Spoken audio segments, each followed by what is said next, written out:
toca ahora es nuestro bloque económico.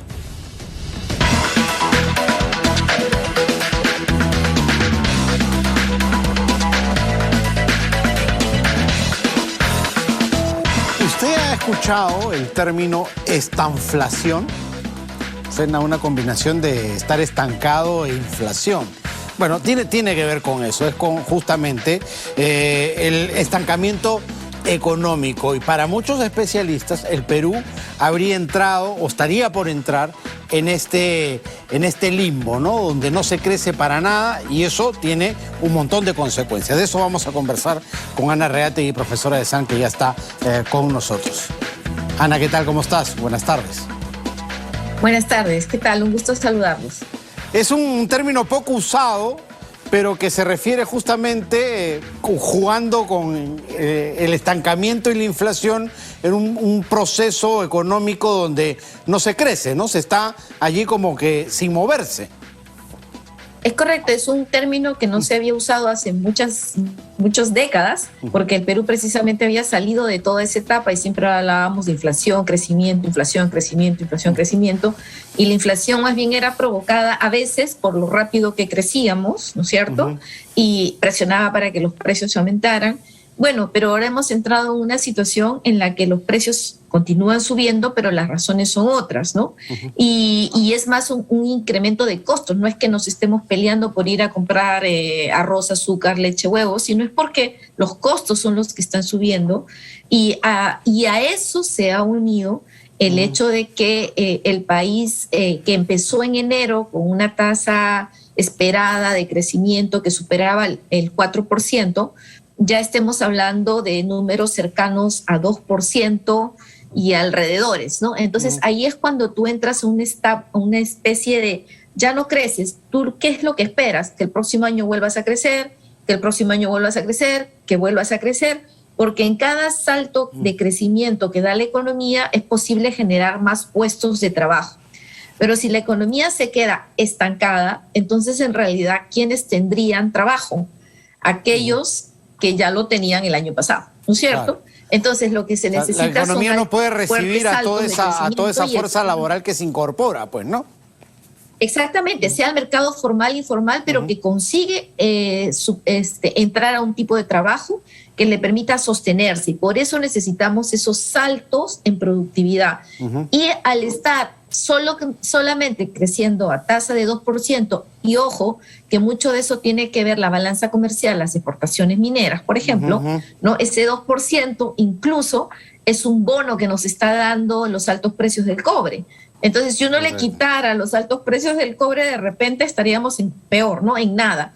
A ese momento en el que empiezas como a perder el tiempo, ¿no? A procrastinar un poco y que no creces a la velocidad que debiera siendo un país pobre, mezclado con altos incrementos en los precios de los bienes, es que se le llama precisamente esta inflación. Claro, además, entendiendo que la economía es cíclica, que a veces estás en alta y a veces estás en baja, es un pecado no aprovechar pues la cresta de la ola, porque lo que viene después es una caída, ¿no es cierto? El superciclo de los metales tiene un límite, tiene un tiempo de caducidad y luego vendrán precios bajos. Es correcto, y lo que más bien nos está enfrentando esta situación es que el próximo año va a ser bastante parecido a este, y ya esperábamos nuevamente, no sé si lo recuerdas, que en algún momento del primer trimestre conversábamos, esta situación de los altos precios de los commodities debería de empezar a ceder al último trimestre de este año. Luego empezamos a hablar ya del primer trimestre del próximo año, ¿no? Y ahora ya estamos hablando de que el próximo año todavía vamos a tener una fuerte presión alcista de las materias primas, o precios altos de materias primas, perdón, y el Perú no tiene desde adentro políticas que tú digas, wow, cómo están creciendo las inversiones, ¿no es cierto? Cómo está ejecutándose el gasto público. No existe una razón por la que tú digas que el crecimiento del país vaya a mejorar espectacularmente, que es lo que realmente necesita el país. Entonces, probablemente estamos frente a un año 2023 muy parecido al 2022. ¿Y se podría hacer el ejercicio junto con nuestros televidentes de calcular, pronosticar, si se estuvieran haciendo las cosas bien, tomando las medidas adecuadas, más allá de ese 2% de crecimiento que es pura inercia, ¿a cuánto podríamos llegar incluso en situaciones críticas como las que vivimos en la coyuntura mundial? Claro, sí, nosotros ya estaríamos nosotros en situaciones normales en las que tú, por ejemplo, estuvieras muy abocado a traer inversiones o a presionar para que los proyectos se pudieran hacer de la forma más rápida posible, o incluso aunque sean los estudios de los proyectos se estuvieran haciendo, no deberíamos estar por debajo del 4%. Correcto. ¿No? O sea, entonces, no debiéramos estar por debajo del 4%, aún en condición. Eso no quita que no haya inflación, porque hay un problema global que es el tema de los costos, ¿no? Pero la capacidad de producción del país no tendría que haberse resentido tanto.